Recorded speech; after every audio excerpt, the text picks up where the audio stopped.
जनकाने 1000 गायी दान केल्याचा संकल्प केला होता. कुणाला?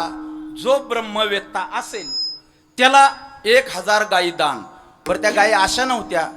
गायीची शिंग सोन्याची, गायीचे पाय सोन्याचे, म्हणजे सगळे सोन्याने मडवलेले, गायीच्या झुली सोन्याच्या. मग आता किती सोनं लागलं असेल 1000 गायींना विचार करा. आता एवढे तिथे विद्वान, पण एकही उठला नाही. पण याज्ञवल्क्य तिथं होते. याज्ञवल्क्य उठले आणि आपल्या सौभाग्यवतीला म्हणजे गार्गीला सांगितलं, उठा आणि गायी हाका, आपल्या आश्रमाकडे घ्या.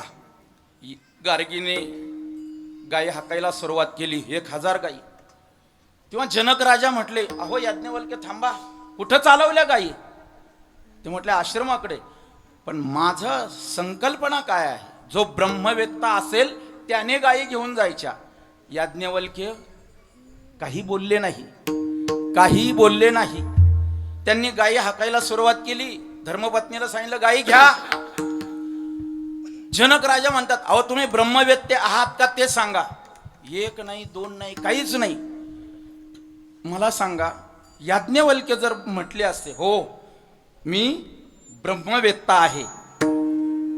याज्ञवल्क्य ब्रह्मवेत्ते नव्हते का? होते.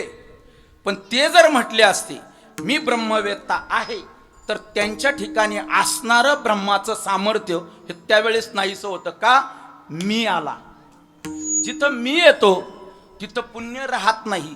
जिथं मी येतो तिथं शुद्ध तत्व राहत नाही. जिथं मी येतो तिथं देवाचा साक्षात्कार राहत नाही. म्हणून मीला बाजूला सारा.